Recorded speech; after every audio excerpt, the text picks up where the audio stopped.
All systems go. Clear for liftoff.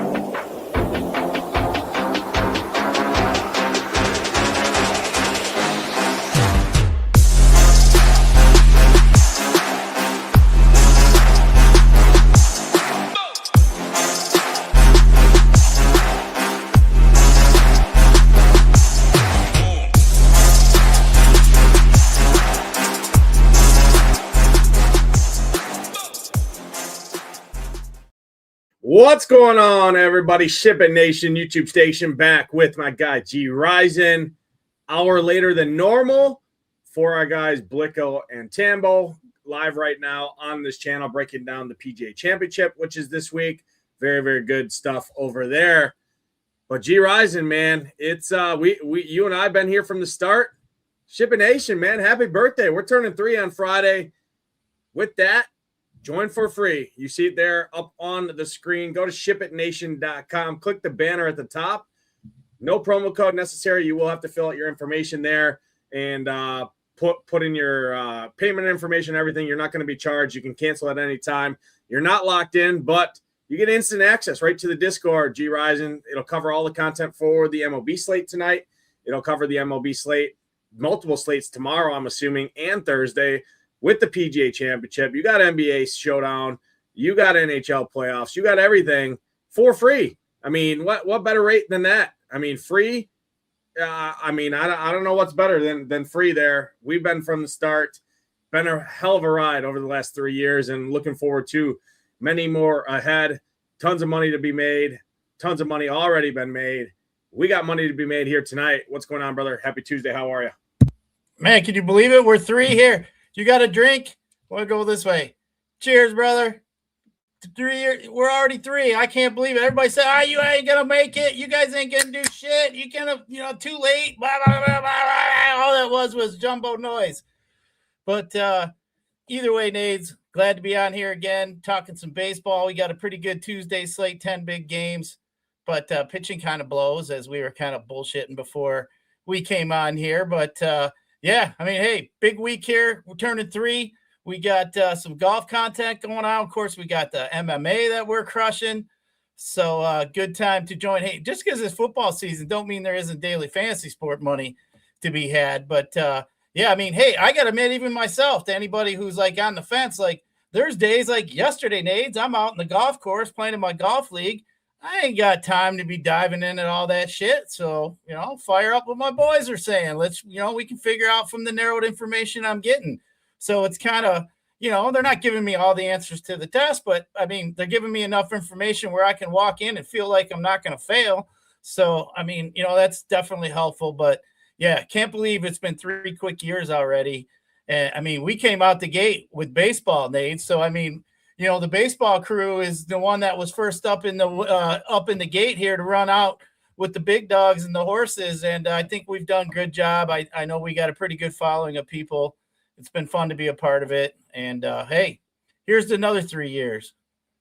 Yeah, a lot of good stuff coming. I know we got an announcement coming later on. I don't know when it's going to hit of an event that's going to be coming. That will likely be open to the public there, and that's a lots of fun stuff ahead for the nation. And yeah, we've been here from the start, kicked off Shipping Nation with baseball, and you and I kind of heading up that stuff from the start. So it's been a glorious ride, and I love me some baseball just like you. I know we're baseball junkies at heart. We love this stuff day in, day out, breathe it. And yeah, had a close call last night. I was sitting top 5 in the $4.20 max for going into the 8th inning. I was still sitting top 5 with Kyle Tucker in the chamber and ended up dropping all the way down and barely making any money on the slate overall with the Giants going crazy against that Dodgers bullpen there. So overall was still a profitable day, kind of near missing. Back-to-back near misses Sunday and yesterday. So hopefully today I don't have a near miss and I get all the way home. And if it's not myself, hopefully it's one of you guys out there in the chat or one of our members in the Discord there. Ricky Rose, Philly Phantom here, Taco Todd, our guy Richie Smalls in here, Wardo in here saying he wants to play Fetty Wap. We'll talk about that. NYS Lone Wolf, And, of course, our guy, Post Stoner, out there in Bong Rip season out in Colorado, enjoying him. We don't got the Rockies. We don't got Coors Field on the slate. We don't have a Wrigley win game. We got 10 games. We got some good weather in a couple spots. No real weather to worry about in terms of postponement. There's a little bit of risk there in Chicago with the Kansas City and White Sox game, but forecast does look pretty good, at least from what I'm seeing across looking at stuff. And all these 10 games should play no issues there. But we do have Sutter Health Park on the slate with pretty hefty wind blowing out in that Crackerjack Park, and we know how wind affects those minor league stadiums. We'll do our best to break it all down here. I'm going to go ahead and pull our partner SaberSim up on the screen. Gyiraszin, I did do a dry run right before the show, is kind of just an average of projections between us and SaberSim to just kind of get an idea. Hey, what's the landscape of the slate ship set up to be? Your cash game pairing is definitely going to be Brian Wu and Yamamoto. Maybe Peralta sliding in there, but it's really Wu, Yamamoto, Peralta. And then stacks, it's Seattle, it's Miami, and then it's everybody else. Don't know that I disagree with some of it. Some of it I don't love just in terms of roster construction, but that's kind of what projections are spitting out. That's definitely your quote-unquote chalk on this slate, but there's enough stuff spread out here that I definitely think it's more condensed pitching pool. And offenses, I mean, there's probably 10 to 12 offenses you can play, and there's not really much separation amongst them. We'll do our best to kind of break it down and talk through it there to kind of pick our lanes a little bit as much as we can. But it's definitely more a spread out offensive slate with the pitching being pretty weak overall. So that's kind of my broad slate overview. I'll throw it over to you. Talk pitching here. We're going to go 8K and above. Stephen Kolak all the way down there at 8K. Up to Yoshi Yamamoto at 9,500 against those Giants who just really don't have a pulse. They got to Sasaki a little bit last night, but it was more so in the bullpen, and Sasaki's just not the same kind of guy as Yamamoto. Yamamoto definitely feels like the clear-cut SP1 on the slate, not really much argument there. And the nice thing is you got Peralta and Brian Wu taking some ownership from him, so we're not going to see like a 50% owned or 60% owned Yamamoto in most contests. Maybe the 121, he might get up close to 50%, but it's nothing really crazy. You got McClanahan at 9K, who's been really, really good this year. Not the best strikeout matchup against the Blue Jays, but I do think he has upside there, and nobody's going to click that name sandwiched between him, Peralta, and Brian Wu. So he's the sleeper in tournaments that I have interest in. And then Mackenzie Gore always has tons of strikeout upside. He either going to get you 5 DraftKings points or he's going to get you 35, right? There's really no in between there. Arizona's not been great. I do like him quite a bit up top as well as kind of one of the lower owned options off of the Peraltas, the Brian Wus, the Yamamotos. But break down this top tier for yourself. Yeah, I mean Yamamoto's definitely by far he's the safest for me. He's got a ceiling. He's got the highest floor. I mean, he's been really good. He's 6 out of his last 7 starts. He's been over 6 innings. So especially on FanDuel, that's something I'm looking for. He's had 7-8 strikeouts in his last handful of games. So that's something I'm definitely looking at. You look at the Giants strikeout percentages from basically 3 on down to 8 are at MLB average or a little bit higher. So definitely some strikeouts to be had there in that lineup for the Giants. And moving on down to McClanahan, man, I just can't do it, man. I mean, he's been pretty good. I just think there's some guys here on this slate that are going to be able to put up a decent number. And McClanahan, with his pitch count in the last few starts here, definitely has me worried. 69 pitches his last time out, 73 pitches the time before that. I mean, his K rate looks good. I don't really like him against Toronto, as you mentioned. So just because of that, man, I just don't feel like I'm getting the value and upside. I think I'd rather go down to a couple other guys that we'll get to here in a minute. Now, fastball Freddie, I think, is interesting against the Tigers. I think the Tigers would be better off here. I mean, we like the park. The park's definitely not a hitter's park here. We got fastball Freddie. Strikeout percentage on the left side is almost at 25%. So we know he's going to see McGonigal, who's at a 10% strikeout rate. Cole Keith, 21%. You got Riley Green, that guy's just been absolutely terrible as far as strikeouts go. So, I mean, he's definitely a candidate. But I guess what I'm getting at, there's only 2 or 3 bats that I really like with Freddie against here the Tigers. I think it's kind of it's a hit or miss. I think it's definitely a tournament play. I wouldn't cross him out. I mean, I don't think there's really too many high upside guys in this pitching slate here today. Brian Wu, against Houston.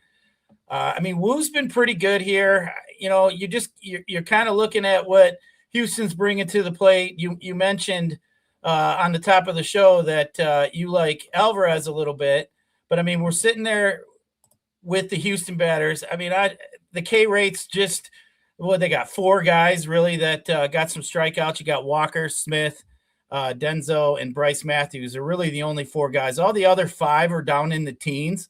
Brian Wu does scare me a little bit here, but for what we're working with, Wu did come out in his last game, had 9 Ks. Before that, he wasn't really looking all that great. But I think I'd rather pick on Houston with Wu than I would with Peralta against the Tigers. So I guess I'm at with that. I do like Mackenzie Gore. Now, I think that one's interesting. Gore, if he could just keep his head straight there, it just seems like he's got an inning or so that he just seems to blow up, and it just blows up in his face. I think with Gore here against these D-backs, they don't really have too many Ks here in that lineup with them either. But you're looking at almost 24.5% K rate against the lefties and 28% K rate against the righties. So, I don't love Gore. I don't hate it. I kind of feel like Peralta, Wu, Gore, to me, are all in kind of a same bucket. Like, there's reasons to like them, but then again, you look behind the hood and there's reasons that kind of raise a yellow flag or a red flag for you. So I think that is definitely something to be had. Now, going down to Springs, I can't do it. He's just too much of a fly ball pitcher. Strikeouts really haven't been there. I'm not interested in that. Yuri Perez, not in Minnesota. I think I'd like him a little better at home. With his fly ball rate, I just don't think I could go that route. Kolek, I'm not interested against the White Sox. So I guess, kind of looking up top here, Yamamoto does stand out as the guy that, definitely I feel the safest with. And then I'll just put those 3 guys, Peralta, Wu, and Gore, all in the same bucket. You know what? You could probably catch me on 10 different days, and I'd rank them 3 guys in probably different positions in the 10 different days. I think, all of them are in kind of, subpar matchups. They do have some strikeout capabilities, and then if you look at the difference between the Tigers, Houston, and Arizona, as far as what team's been hitting best in the last 15 days, as far as, OPS and, all that fun stuff that we like to pay attention to, the Tigers have been just jack shit here in recent times. So I don't mind picking on the Tigers a little bit here. So, I guess that's probably why Peralta I got maybe a little bit ahead. But other than that, pitching is somewhat reasonable. It's just not really good. There's not too many overly options. I think you're right with so many different SP2 options that I think it's going to take some of the ownership. But Yamamoto, I think for me is safe. He's only 9.5. He's 700 or 800 higher than Wu and Peralta. There's a way to make it work. There's a lot of cheap bats, I think, today that can make it work. I can already bring one up, Harry Bolt. I haven't seen if he's in the lineup today, but, that's going to be a cheap bat for the A's today. I have a prospect coming up that I know they're waiting on. So, pitching's kind of so up top, but I think Yamamoto for me stands out, Nades. But other than that, man, I really can't argue with you if you want some of the other guys. But like Springs and Yuri, I don't think I'd play. But I think you can play any of those top 5 guys. Yeah, I'm with you there. Yamamoto for me, clear-cut SP1. I like him the most of any of these guys. Mackenzie Gore is going to be number 2 just because I like the ownership discount I'm getting off of him from guys like Peralta and Brian Wu. And from the props perspective, his props align. He does have strikeouts there. He's sitting juice to the over heavily, minus 160, over 4.5 strikeouts, which is outside of Yamamoto and Brian Wu. That's the best on the slate by far, and it's not even close. Yeah, you got Freddie there, but Freddie's heavily juiced to the under there of 6.5. So I do like Mackenzie Gore a ton. He's my second favorite guy up here.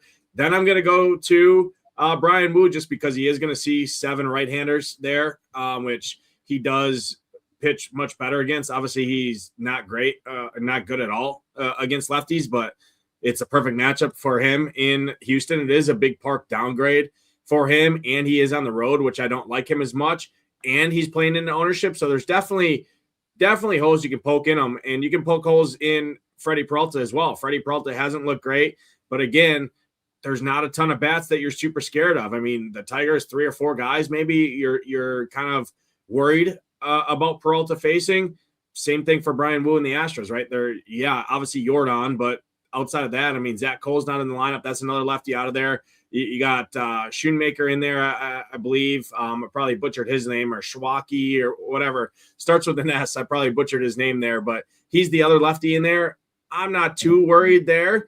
So I do like all 4 of those guys. McClanahan, though, at ownership, I mean, I think he's interesting. He's been above league average in terms of strikeout arm since he's come back from injury. His pitch count should be a little bit higher here. He's gone 3 straight scoreless outings.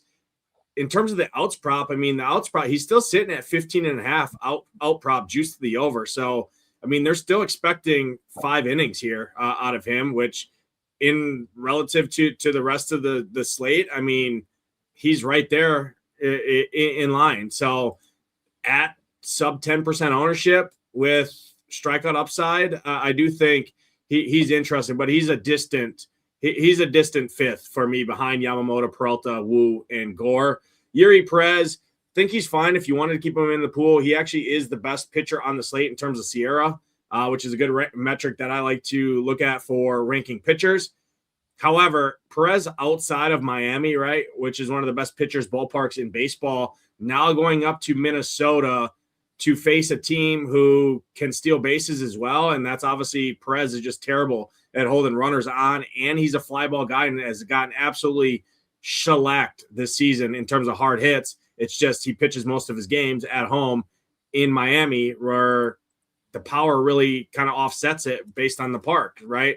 He's still a fly ball guy. You got wind blowing out in Minnesota tonight at a 20-mile-an-hour rate to the foul line down there. So I'm actually more on the Minnesota bats than I'm on Perez, but due to how weak the pitching slate is, I do think you can leave Yuri Perez in the pool. 8,100. He's going to be similar ownership to Mackenzie Gore, which I do like Mackenzie Gore significantly more, but I mean, we're talking about a pretty weak pitching slate in general. So I won't fault anyone for leaving him off. I'm going to probably include him in the pool just because I do think he has strikeout upside overall. But he's definitely behind the other 5, Yamamoto, McClanahan, Peralta, Wu, Gore for me. Down below 8K, Jack Flaherty's interested in me. Brandon Sproat are interested in me. Those are the 2 main guys I'm looking at. Bailey Ober, he's not a great arm by any means. However, I do think you leverage probably one of the most popular, if not the most popular stack on the slate. It's definitely Miami and Seattle is kind of the 2 most popular offenses by far, and then it's everybody else. I don't think Bailey Ober's good, but 7,500, I mean, I don't think it's the craziest play in large field tournament stuff. It's definitely not like a single entry 3-max stuff, but I mean, 4.5K prop, yeah, it's pretty heavily juiced to the under there, but it's still Miami. This offense definitely don't have a ton of interest, but I think he's interesting. I'd rather play Bailey Ober than Zach Gallen, who I do think people go to a little bit. I just don't think Zach Gallen's back to healthy. I actually like the Texas bats against him. We know that Arizona's bullpen is bad behind him as well, and all those lefties in Texas lineup should be pretty safe with the makeup of the D-backs bullpen. So it's really Flaherty and Brandon Sproat are the 2 guys down below 8K that I have interest in. 7,300, 6,300. Don't really need to mess with these guys in that mid 5K range in Holmes, and Ober is kind of how I see it. But what do you see here down below? Yeah, it's pretty ugly, as you were saying. I mean, Gallen, I can't do it with his 14% K rate, as you mentioned. Lefties for me do stand out a little bit over there. I actually like the lefties on the Miami a little bit over Ober as well. I can't do that. Flaherty is definitely interesting. I mean, I think we were on here last time when I said, man, if you guys want to get the whiskey bottle out, we could go after Flaherty against them Boston bats. And, I mean, he came out, he showed out. I think he struck out the first 6 dudes in a row, and I was sitting there laughing, thinking, man, I ought to go get the damn screwball bottle out. But, I mean, today with what we're working with, I mean, Flaherty too, what they were saying in the radio here, Nate, is he went back to his fastball a little bit more. He started throwing his fastball more, not relying on some of these breaking pitches his control was just trash here in the first. I mean, he's kind of like was Gore. I think Gore and Flaherty were on the same slate that day. We were literally saying they're like the same dude.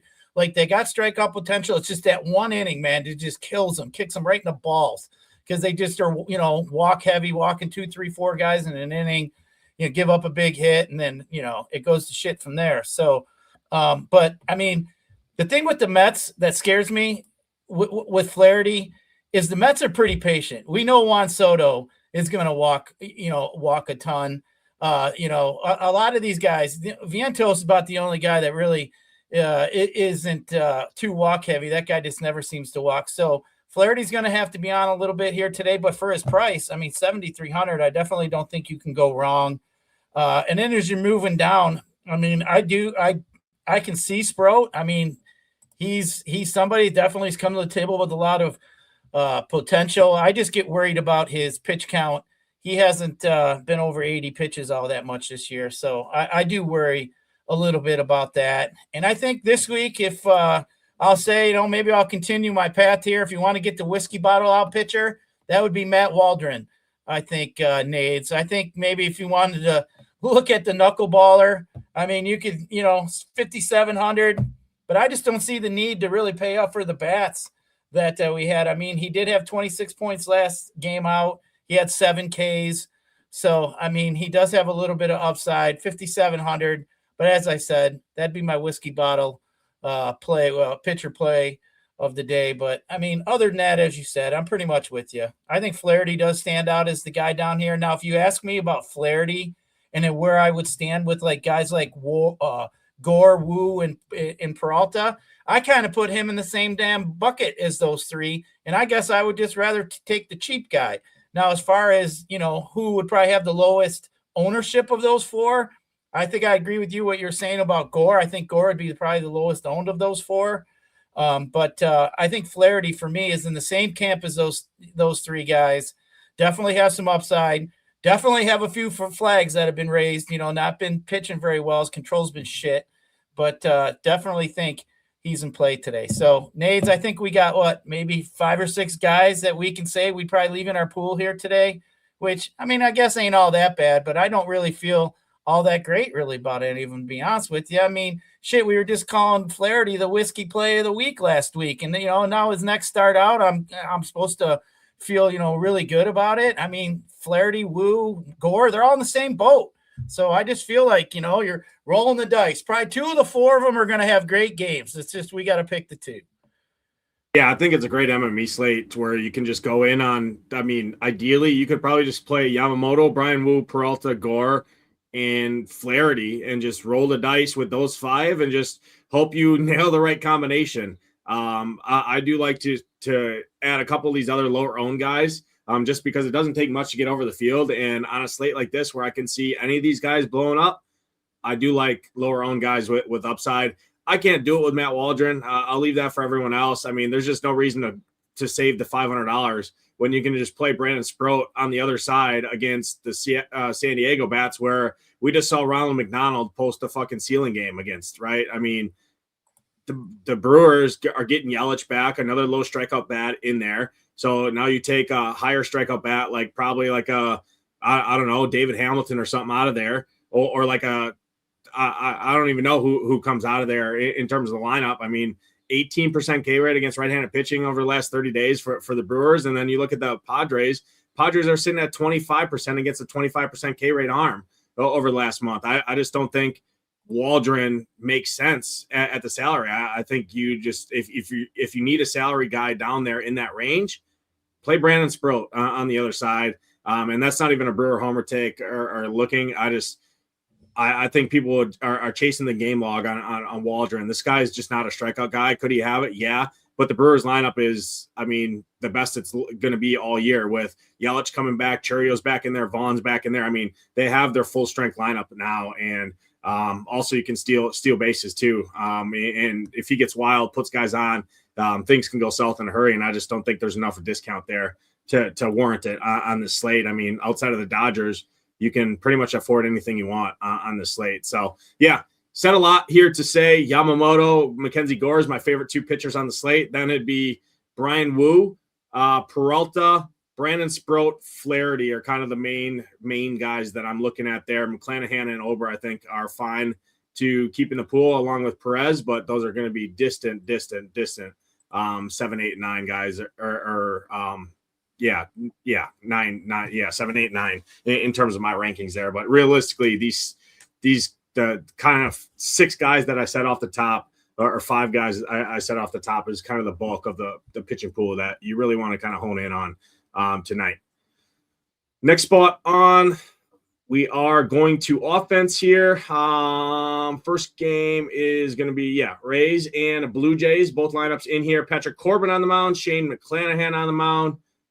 Blue Jays don't have a ton of interest. I think McClanahan's a good enough pitcher in terms of bullpen rankings. Tampa Bay Ray, kind of middle of the road overall. I will say Okamoto has been great. I think he's fine at 4K at third base. Outside of that, don't love it. George Springer, I think, is fine. You can play him. Vlad, you can always play.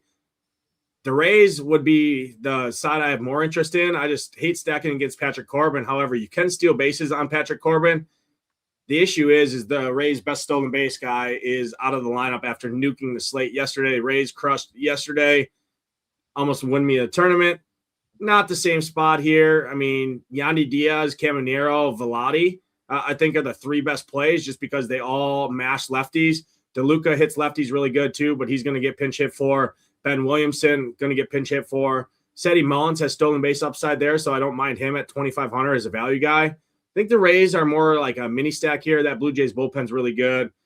Not a spot where I really love offense too much from either side of this game, but what do you see here? Yeah, feel the same way you do. Yandy and Caminero would be the 2 guys I'd play. I mean, if you're looking for a one-off, you need a third baseman. I don't think that's bad. Corbin's strikeout percentage is all the way down at 12% against righties. So definitely think those 2 are in play. The fly ball percentage is definitely there. So, yeah, for me, I don't overly love the stack, but it's definitely there. It just seems like Corbin hasn't been getting beat up too much. He's been pretty good against lefties so far. But, I think those 2 are they're just strong plays anyway. Cameron Harrell's a damn beast, man. That dude's a beast. Matter of fact, Nays, was it Caminero who won you that money when we were all there and he hit that homer for you? Was that your boy? Yeah, thought so. Yeah, fit that bat in the 8th inning with 2 strikes, 2 outs. Last chance for the 4-leg or 5-leg home run parlay. Yeah, 4 or 5 legs. You guys nailed that shit. I think it was $10 to win 4,500 or something. 450 to 1. Cammy man just fucking sends a no doubter and Gyiraszin. Yeah, you weren't even watching. I was cheering for you. I was shooting darts or bowling or something. Cheer for like you just won. yeah. I just won $4,500 on one swing of the bat. So that was pretty nice. The other ones all hit. It was crazy because the other 3 home runs all hit in like the first at bats of each of their. And then Cammy was 0 for 4 going into the 8th. They were up by a shit ton. I was like, oh boy, here comes the pinch hit. It's over. It's cooked. And you start going nuts, and he did it. But I think he's a great play. Yandy Diaz is a great play. Velati, I do think is an interesting play. You are going to see 8 righties, though, against Patrick Corbin, which obviously we know very splits heavy there. Adds in a ton of pinch hit for guys like DeLuca, Ben Williamson, kind of the main guys there in terms of pinch hit, but taking Chandler Simpson on the shelf, and he's probably not available, so that does help the pinch hit concerns a little bit. I'm assuming he's not available this game. I did see he was dealing with an injury there. I know he's not going to start against lefty anyways, but could help the case for pinch hits there later in the game. Next spot, Tigers, Mets, Freddie Peralta, Jack Flaherty on the mound. Two pitchers that are going to get ownership, 2 pitchers that I think you can definitely play.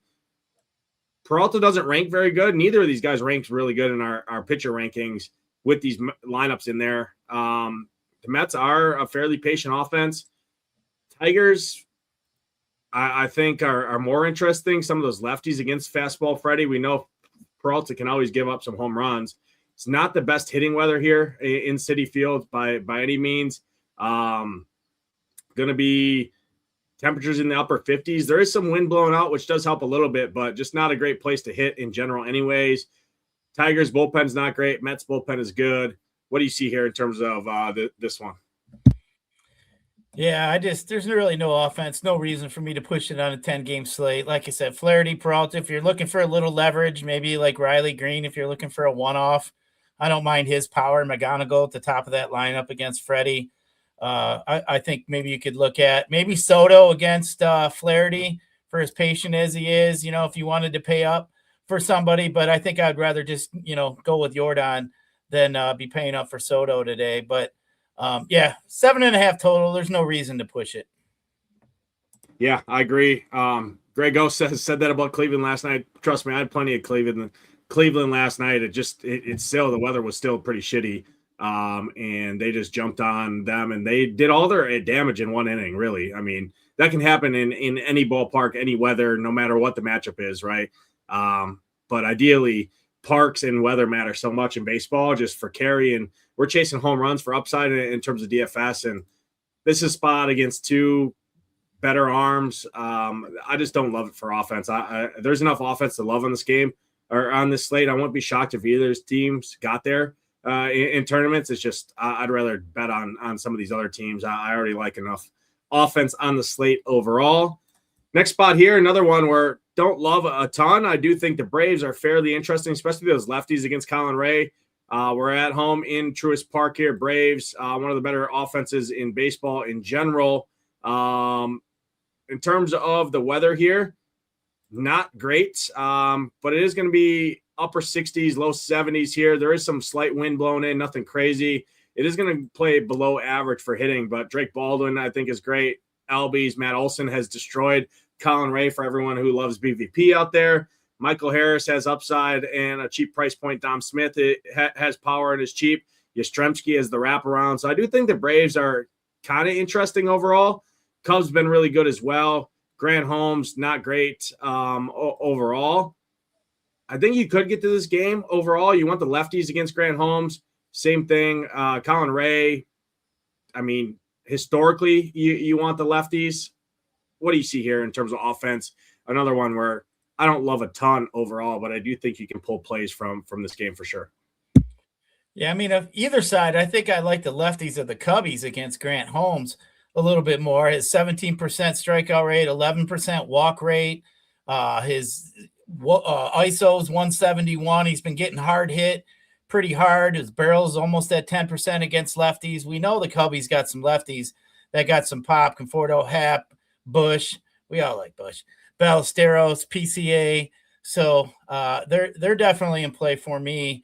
As far as the Braves go, I guess maybe I would look at a couple lefties against Colin Ray. The only thing I just don't like with the lefties, Colin Ray's ground ball percentage is at 56% to left-handers. He actually strikes out more lefties than he does righties, a little bit reverse splitsy. His fly ball rate is higher to righties at 31% compared to 17% to lefties. So, a little bit reverse splitsy. I don't love it. I mean, Ray's is not a guy that generally is going to seem to get beat up. But I mean, I guess the lefties on both sides, but I prefer the lefties of the Cubs over the Braves. Yeah, adding in the bullpens, I just give the edge to the Braves a little bit more than the Cubs here, but I don't fault anyone. I do think Matt Olson, Michael Harris are really interesting for sure. 3-4, that's a nice little mini stack. They've murdered right-handed pitching on the year. Both ISO's off the charts, Wobo's off the charts, low strikeout rate. Matt Olson has been super patient as well. So do think those two are really interesting. But yeah, you want the lefties if you're going to either side. But again, not my top stacks by any means on this kind of slate. Next spot here, though, I do have interest in. I saw someone asking about playing Fetty in the chat. Not for me. I do like the Royals here. It is a good place to hit tonight. Wind is going to be blowing out here. It's not super warm, but it's not super cold by any means. You got 15 plus blowing out to kind of blowing across the field, but maybe out a little bit to that left foul pole. Temperatures in the mid 70s here. I think, a shitty bullpen on both sides behind. I do think this is an interesting offensive spot here. Not a believer in Kolek. He's going to keep the ball on the ground, but I don't think Murakami, right? Fat man's Ohtani. I don't think he cares. I don't think Montgomery cares. Vargas has been really good. Antonasi's been really good. Benintendi's been actually decent this year. I mean, you got Kalanick at 2-3. I mean, that dude can always hit a home run. He's going to probably strike out 6 times, but he can definitely hit a home run here or there. And 2,300, you're not paying for it. I do think both sides are interesting here for offense. But what do you see here? White Sox and the Royals. I like the White Sox. I mean, they were a team before I wouldn't even have thought about playing, but Murakami, that dude's been really good. Montgomery's been really good. So I like the lefties there against Kolek and Kansas City. I think maybe more of a mini type stack, I think would be good as well to maybe pair up with one of the more popular teams. I mean, we're sitting at a 9.5 game total. So I definitely like the White Sox more than the Royals, but we all know how I generally feel about the Royals. I think the Royals grade out a little bit better than the White Sox do today against Fetty. Fetty's just obviously not striking anybody out, 14% to lefties, 16% to righties. He's been walking 10% of his lefties, which isn't good, and he's been getting barreled up quite a bit so far this year. So, the Royals are in a decent spot. I just overall got them bumped down a little bit. Maybe they're just outside my top 5 here today. But, I mean, I guess if I was deep MLBing, I'd probably keep some Royals in my pool. But if I'm playing, 3 or 4 teams, the Royals probably won't make it. But, Bobby Witt is always in play. But, yeah, I'll just pass on the Royals. But I think, they're definitely in a good spot. I mean, I saw the other day, Nades, I just want to bring it up real quick. I did the slate plan, and somebody was like, well, why would you don't have the Mets, who I think were in cores at the time? Why aren't they in the top-ranked teams? And I literally put it in a bulk of the, reason why I was fading them. So you just don't look at the teams and then just click off the page. You got to read the damn thing. Maybe learn a little something. But, just because they're popular and a lot of other people are playing, I'm just going to tell you how I feel. If I don't like it, I don't like it. I don't want to play it. I'm not going to rank it up there. And matter of fact, they scored 2 runs that day too. So, there's reasons that we feel that way. Anybody can just kind of look at Optos and see what it said, but there's reasons why I don't like certain things, whether they're not hitting well. And that's one thing I will always say. You always will hear me say it. Like, certain teams just aren't hitting at the time. And if they're a chalk team, I'll let everybody else play the team that's not hitting in the bottom 4 or 5 in all OPS in the last few weeks of baseball. There's no reason for me to play that shit. If it beats me once every few times, then so be it. But that's just, I guess I'm going off on a rant, Nades. But either way, I think the White Sox bats are a really good spot here. The Royals are in a good spot. They're just not for me. Yeah, I think the Royals are definitely I give a slight lean, but considering ownership, I mean, ownership really is kind of a moot point on this slate just because there's so many offenses and you're looking at the highest owned combined stack at like 60-some% ownership across 5 bats, right? Which is about 12% a player, which is nothing really. I mean, there's still 90% of the field not playing those guys. So yeah, I mean, the Royals are, but the only ones getting ownership in the Royals are the top of the lineup. And that goes every time any team is popular, right? The back half of the lineup is always under-owned. Carter Jensen, I think, is a really good play. The lefties, I mean, Isaac Collins, nobody ever plays that dude. Yeah, he's going to strike out, but he can steal bases. He can hit an occasional home run. Michael Massey at second base, which is a weak position. I think he's in play. Jack Caglianone, I think, I mean, he's got tons of power. 3,700, still fair price. So I do think the Royals, but in tournaments, I mean, the White Sox are going to be unowned, and it's Stephen Kolek. So yeah, give me Murakami, give me Montgomery, give me Antonasi is kind of the 3 main guys that. Yeah, those are the 3 main guys that I'm looking at, and I think it's a really good mini stack. And yeah, Murakami is expensive, but Montgomery 4,700. I mean, Corey Seager is in that range. We're going to talk about the Dodgers and stuff. I mean, Mookie Betts in that range. So I don't think Montgomery at 4.7 is a bad price point by any means. Next spot on the slate, Marlins and the Twins. Marlins, one of the more popular stacks, at least in terms of dry runs. It's going to be them and probably the Mariners for sure is kind of the most popular just based on how salaries work. Marlins, super cheap here. Bailey Ober, not good by any means. You want lefties against him. He does rank really good in our pitcher rankings, actually, due to the strikeout rate that the Marlins do have on the road. Joe Mack, big prospect here for the Marlins. 2,100 at a catcher position. I think he's a good play. Marcy's still too cheap. Stowers is too cheap. The only guys that are expensive are the top guys at the top of the lineup. I mean, Liam Hicks at 5'3". I don't know if the power is going to continue. I don't think so, but I mean, he's been hitting beach balls lately. 5'3" feels expensive. I actually like the value guys more for the Marlins here. Stowers, Marcy, Joe Mack, I think are really interesting here. Again, like I said, you want the lefties against Bailey Ober, but they jump on it Ober early. You got the worst bullpen in baseball behind him with good weather here, blowing straight out, helping those lefties straight out to right field at like 20 miles an hour. So big bump to home runs and to bats here. Best hitting conditions, not best, but second best behind the game we're going to talk about out in Sacramento later. I do think both sides are in play. I lean to the Twin side here more so. Yuri Perez, I think, is due for a regression. I know all of the advanced metrics I talked about the Sierra Yuri Perez has in that. I mean, this dude is getting hit hard. He's got an 11% barrel rate to both sides of the plate on the road this season. He's worse on the road. The Twins are decent actually at home. They have a ton of power. Buxton, Larnach. I mean, Jeffers has been great this year. Josh Bell, he's cheap, has tons of power. Keishall, it doesn't matter. I mean, 4,400 feels expensive for him, but if he gets on, he's stealing second, especially against Yuri Perez, who can't hold any runners. Brooks Lee is super cheap. Royce Lewis, the corpse of him, he'll steal a base, and he's 3,200 at third base. I love the Twins in tournaments here tonight. They're one of my favorite offenses overall, and I think they fly under the radar here. Marlins bullpen not good by any means behind Perez. Yeah, this is a game here you could stack up if you ask me. I mean, you got the Marlins, the lefties. You mentioned Liam Hicks. Top of that lineup has been really good. Obert's just been garbage against lefties. So I think that is definitely in play. You mentioned, I mean, they're just cheap enough to be able to jam them in with a stack.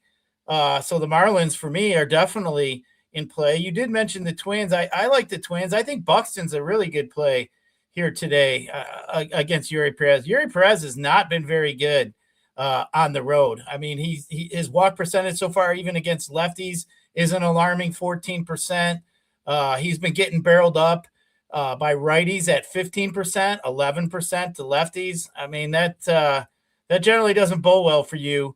Yeah, I mean, if your BABIP is that high and you're giving up that many hard hit balls. So, I think Yuri Perez is a guy we could definitely attack on the road. As the season goes on, we're going to run into these spots. I guess we're a little bit more afraid of him at home because he's just been that good, especially in that pitcher's park. But with the wind the way it is, it's blowing out, both bullpens being shitty. I like the matchups on both sides. They both have the same team total. So 4.6. I mean, I think it's in play. I think a game stack is definitely something that'd be a little bit different. You could probably even jam in the top two high-end pitchers with Yamamoto and Wu. But, I mean, I think it's definitely interesting. Both sides are interesting.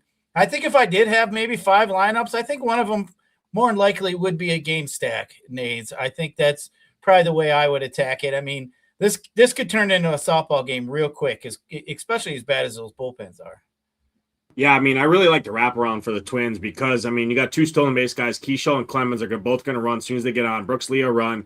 And like I said, I mean, Yuri Perez is the best stolen base matchup in the majors right now because Liam Hicks couldn't throw, freaking flash lightning out.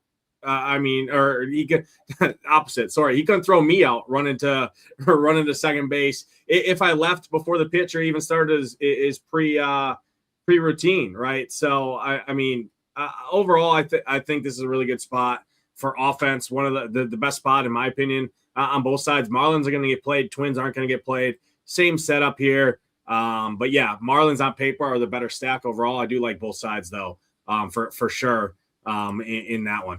Next spot here, Waldron. That you were saying about stolen bases. Marlins have the most stolen bases in the last 2 weeks in all of baseball. Yeah. Marlins are running, and so are the Twins. And in terms of Bailey Ober, let me just look in terms of stolen base. I know Yuri Perez is not good. Yeah, Bailey Ober's allowed 5 stolen bases this year. Well, on FanGraphs, catcher-pitcher stolen bases is what I like to look at, and he's at 5 already this season, which is more than any of his previous seasons. So, yeah, Marlins are definitely going to run. Xavier Edwards, Otto Lopez are the 2 main guys there. Hernandez will run too. So, yeah, with the stolen base upside, that adds a ton of upside to both stacks. overall.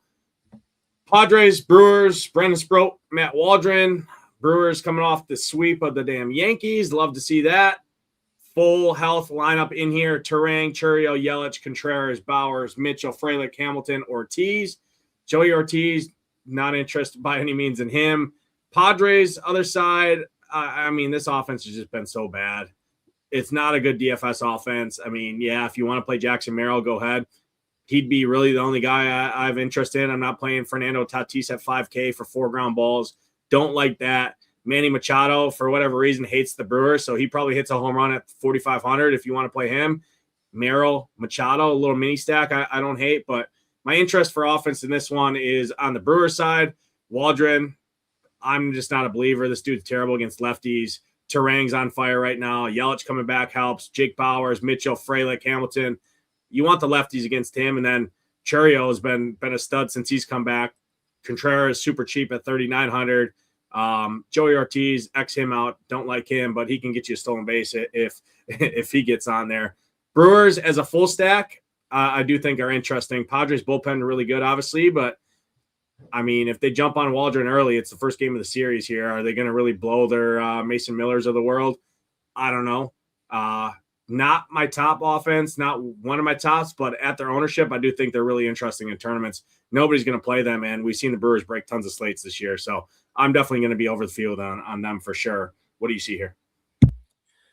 Yeah, I just don't like attacking that Padres bullpen really with the Brewers. But, hey, I mean, they did get Yelich back, so, I mean, that does make them a little bit longer. I think definitely makes them better. I mean, yeah, it's either – Waldron's the kind of guy, if you got the nuts enough to use him, like I said, my whiskey pitcher of the day, then go for it. I wouldn't be against you having a lineup against him either. So it just gets a little bit fuzzy when you start worrying about the that bullpen. But I don't have the Brew Crew ranked up there like in my top 5 or nothing. I mean, I would say I don't even want to really call him a sneaky type stack here. But, I mean, Waldron hasn't been really good against lefties, so definitely that's going for him. I mean, I think I was just looking at it here, his hard hit rate, his barrel rate's 11%.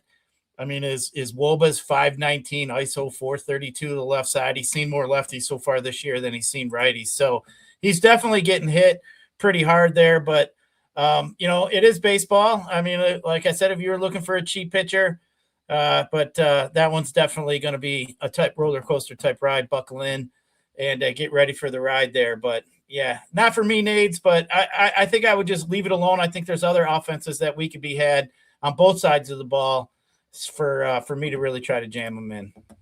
Yeah, I agree there. But I do think they're interesting. Second base is pretty weak. So Turang's an elite spend up on this slate. I mean, that dude is just barreling the shit out of right-handed pitching. Same thing with Garrett Mitchell. Huge barrel rate. Jake Bowers, same thing. So those are kind of the 3 main guys I look at. Mitchell Bowers is a really interesting mini stack there as well. Turang too, like I said, Yelich. So you want those lefties overall. Next spot here, going out to Globe Life, Mackenzie Gore on the mound, Zach Gallen. I have a lot of interest in the lefties, but really the whole lineup for the Rangers, when you add in how bad the Arizona bullpen is, the pinch hit concern's not going to be there for the lefties. You're probably going to get a full 9 innings out of Jock Pederson. I mean, he's 2,500, the corpse of him. Usually you're paying that price for 2 at-bats. He probably gets a full game here. And he's going to see all right-handed pitching where he does feast, and he's dirt cheap.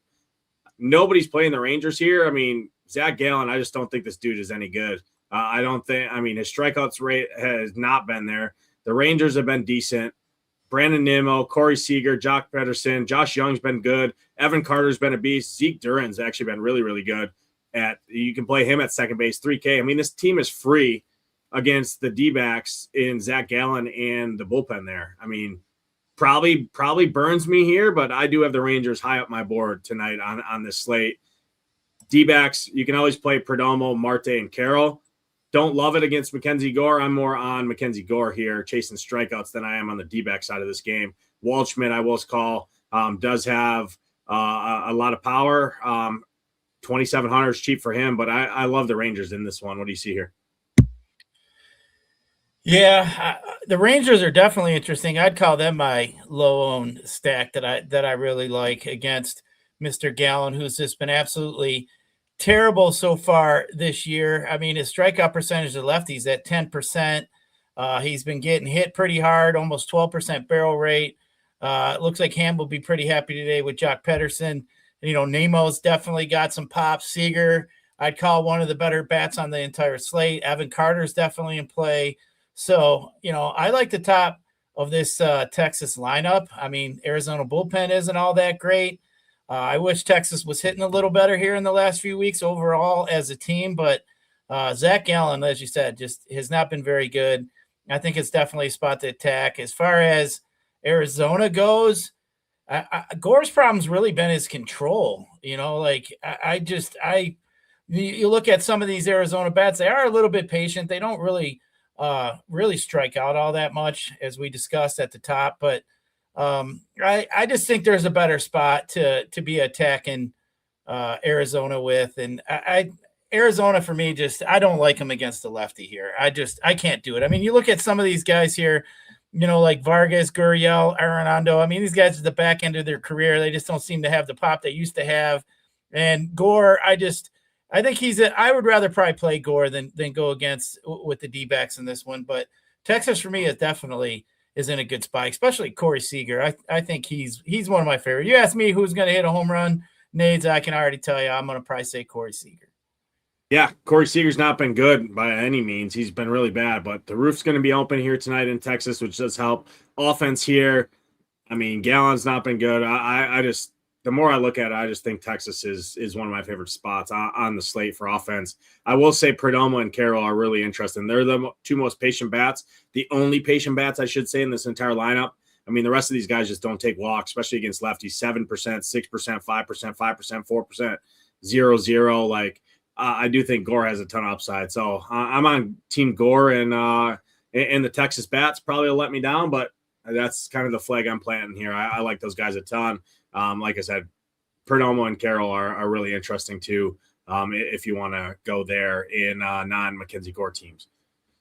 Next game on the slate here, most popular offense on the slate because of their salaries, and MI could just walk this whole lineup and load the bases up, and you got a guy like Luke Raleigh who just murders right-handed pitching, come up with bases jacked. I mean, just everything points to success here for the Mariners. I am worried about their ownership as a general, just because the optos are just slamming these guys in, mini stacks, full stacks, everything, because of their price points. Cal Raleigh's 0 for 36 or something like that, 0 for 32 in his last 32 plate appearances. So naturally at 25, 30% ownership tonight, he'll finally hit out of his slump and probably hit 2 home runs. Astros bullpen is terrible behind MI. MI's not been, I mean, this dude could walk a small village here tonight. It just points to DFS upside here for the Mariners. You have to have interest in the Mariners. The only downside would be their ownership, right? But again, it's not going to be like a Coors Field type ownership. You're looking at probably 70 to 80% ownership as a stack, combined to like 130 when we're talking Coors Field slates. So Mariners definitely in play, one of the top stacks, if not the top stack on the board against MI here, who probably long-term does have talent, has not been the case. Coming back off of injury as well, which just means his pitch count's not going to be there, and then you're going to get to that bullpen even earlier. So all things point there. And I will say Brian Wu, good, but not good against lefties. Jordan, one of the best hitters in baseball, going to be 1% owned on a 10-game slate with double home run, double dong upside. I mean, at 6,200, Kyle Tucker is going to be 4 or 5 times the ownership of him. I just think Jordan's an elite one-off on the slate. If you want to play Shoemake here, I think he's interesting at shortstop as kind of a value guy, another lefty in there. Outside of that, not getting to the Astros, don't like the righties against Brian Wu.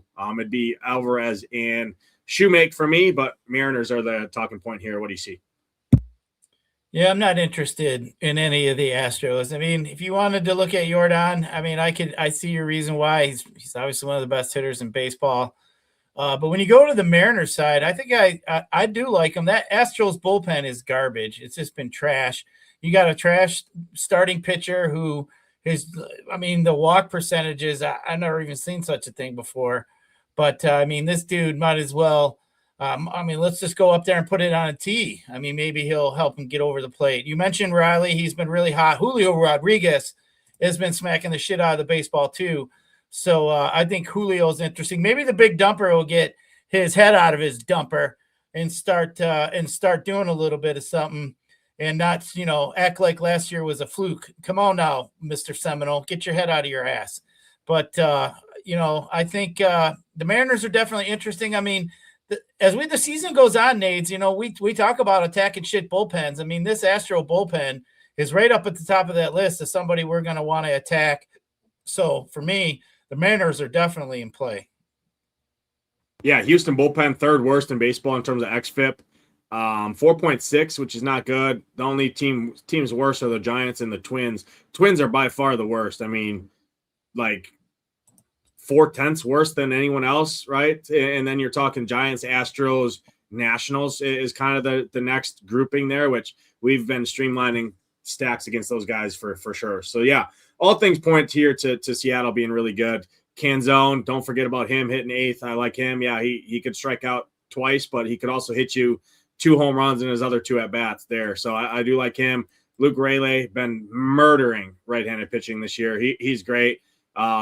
Josh Naylor, I think, is good. I think it's really interesting that if you're stacking the Mariners at catcher, leave off Cal Raleigh and play a different guy like Ivan Herrera for cheaper, or play Will Smith, or, play any other catcher. I just think that's interesting. Play Liam Hicks up there, right, instead of him, or play Ryan Jeffers in kind of the same price point. I just think play Carter Jensen, right? I just think that's an interesting way to get different, because almost all of the Mariner stacks are going to have Cal Raleigh hitting 4th in there. They don't care about he's 0 for 900, whatever it is. They're going to play that. Projections don't care about that stuff, right? And does he come back? Probably eventually, but I just think that's an easy way to get you different in Mariner stacks. And hey, even if he hits you a home run, those other guys can still hit a home run too and outscore him at a fraction of the ownership. And now you just catapulted yourself ahead of all the other Mariner stacks. Next game, the best spot on the slate for weather. You got a fly ball pitcher with wind blowing out in this Crackerjack Park, and it's not just wind; it's pretty significant wind here. Really, really, really, really good hitting conditions here tonight in Sacramento. So naturally, it'll probably be like 2-1, but it's also mid 70s to start the game. Going to be upper 60s by the end. 10+ mile an hour winds blowing straight out to center field the entire duration of this game. Palante is a ground baller, but you want the lefties anyways against him. Kurtz, I think, is an elite play. Soderstrom, really good. Cortez, I think, is really interesting. We're going to have likely a prospect in here as well for the A's, who's going to be super cheap there. So I love the A's in tournaments here. They're going to get ownership, but they're still going to be behind teams like Seattle and Miami, I think. And then Cardinals, too. I think the Cardinals are interesting here. Full 9 at bats against bad bullpen. Both bullpens here are bad. A's bullpen slightly better than the Cardinals when you look at the xFIP rankings, but nothing crazy that you have to worry about. Weatherholt hits lefties really good, too. I don't hate him, but Herrera, Jordan Walker, Burleson hits lefties good. I don't mind him. Jose Fermin has been good against left-handed pitcher, and then Pages as well. So I think the Cardinals are really interesting. I think the A's are interesting. I really like this game. I think I have a little bit more interest in the Marlins and Twins game than this one, but it's kind of 1A, 1B for me with those 2 games. It's kind of my 4 top offenses to target on this slate outside of the Dodgers. What do you see here? I got both of these stacks in my top 5 today. The lefties on the A's with Palante, that's definitely interesting. Palante, 16% strikeout rate. He's been getting barreled up at almost 11%. Palante does have a ground ball lean. That'd be one thing that does concern me a little bit. But if you look at some of these fly ball capabilities here of the A's, Kurtz at almost 32%, Langlear's 30%, Rooker 32%, Soderstrom a little bit below average, 23%. But Kurtz and Langlear's and Rooker are definitely some guys that I'd be looking at. Geloff's actually been hitting the ball a little bit, and then you mentioned Harry Bolt. That I think he'll be 2,500 if he makes the lineup today. The kid's got some power and probably should steal some bags in his young career. Little fast guy, but I think they're both in play. I mean, you look at the Cardinals, Jordan Walker is in a great spot here against Springs. I mean, Walker's been hitting the shit out of it. You got Springs, who's just been he's just a fly ball type pitcher. You got the wind blowing out tonight. I mean, you got two shitty bullpens. I mean, there's all kinds of stuff to like here in this one. But I think both offenses are in great spots. I prefer the A's side of it. I think you can get some cheaper pieces with the A's spot, especially if Bolt's in there, and especially like Giloff is fairly cheap. So, but yeah, I think both of them are in play. We got a high game total of 10. I mean, Sacramento is almost becoming Coors Field, 2.0. So, or 1A. So I think it's definitely in play today. So especially with the weather the way it is, the bullpen's being shitty. But for me, I mean, this kind of slate here today, Nades, you might be sitting here thinking you're good. And then you get these last two games with the Dodgers. You got Yamamoto on the hill. You got the Dodgers bats. And then you're going to end up here with, this game sitting here at 10 with the A's and Cardinals. So, I mean, this one looks like a late bloomer here tonight. But I definitely want to have pieces of these two late games in my offense. And I think the A's, for me, definitely stand out. Yeah, I agree. The Cardinals do have two lefties that are going to be available. Romero and Brewell are probably both going to be available. Brewell for sure. Probably butchered his last name too. But, I mean, this dude's sitting at a 1.44 whip, 5 ERA. I mean, he's nothing special, but it is a lefty to throw out there against those lefties for the A's. So it does downtick the A's a little bit. I do lean the Cardinals a little bit more, but Springs is the better starting pitcher between the two if you had to compare. And Springs does have strikeout upside in there, but again, he does get hit hard and gets hit in the air with wind blown out in this Crackerjack Park. So, slight edge to the Cardinals for me in tournaments, but both sides, two of the top offenses on the slate, with the park, with the weather, with the bullpens, everything considered there. I am a little worried about some of those lefties. So don't be afraid to put in guys like Langeliers and Rooker who can murder any handedness of pitcher, and they're likely going to have at least one at bat from a lefty coming out of that plan after Palante's out of there, because I'm more than certain that Cardinals are going to bring in one of their lefties to offset Cortez, Butler, Kurtz, those guys. So Butler, or I say all that, Rooker, Langeliers, I think are really interesting. Giloff can steal bases. Hernandez has been decent as well. So don't be afraid of those righties, and you're going to probably get lower ownership on the righties in general than what you are going to be the lefties there. Last game on the slate: Giants, Dodgers. Yamamoto, best pitcher on the slate. Don't love the Giants. I mean, outside of large fields, the Giants just have not been good outside of last night. I was on them just because I stack against Sasaki every time he's on the mound. Not the case here. No Giants for me. If you want to chase Rafael Devers' home run that he hit last night and say, hey, the dude found it, he might be back. This still is a dirt cheap price point, $3,800. If Bryce Elder's in there too, he's got power, $2,200. Those two wouldn't be the worst one-offs in the world, but Dodgers have to be one of the top stacks, if not the top stack. I mean, you're getting them lower owned against Adrian Hauser and the second worst bullpen in baseball behind the Twins in the Giants. I mean, sign me up for the Dodgers. And everyone says this team is slumping. They haven't been great. That just shows you how good this Dodgers offense is. They're still top 5 in every offensive category in baseball, top 3 in home runs. I mean, this team is still incredible, and their price points have not been off the charts. I mean, they got Mookie Betts back. You look at the Giants bullpen, they used 3 relievers last night, 5 on Sunday, 3 on Saturday. I mean, 42, 40, 38, 30. Their top 4 guys there in terms of pitch count. I mean, I love the Dodgers here. My top overall offense on the slate when you factor in ownership in that. The issue is their price points. It is hard to get them, so they're probably better for a mini stack. But I like stacking the Dodgers leaving off Ohtani. It feels gross. It feels bad, but makes the stack cheaper. And Ohtani's not been great. He can always get there, but I think stacking the Dodgers without Ohtani is really interesting here tonight. What do you see? Dodgers by far are one of the top stacks here today, especially the lefties against Hauser, who's just been absolutely terrible so far. 11% K rate. He's been getting barreled up almost 12%. His ground ball is 20% difference from the left to right. He's at 60% ground ball rate to righties. So, but Will Smith, Pages, and Mookie Betts, they all can hit the ball up in the air from the right side here today. And them getting Mookie just makes that lineup just even longer. I mean, like most teams get Mookie like they be, like it's no big deal. Dodgers got Mookie back, but almost any other city in MLB baseball would be just ecstatic to get one of their best players back. But I mean, they just keep on adding them to the lineup there, Nades. But yeah, Dodgers definitely for me, as you mentioned, the Giants bullpen's just absolutely trashed.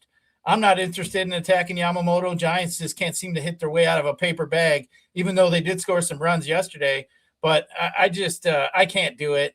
I can't even look at any Giants, not even for any leverage off Yamamoto, who will be the highest owned pitcher. But yeah, give me all the lefties on the Dodgers. I think those are definitely in play today.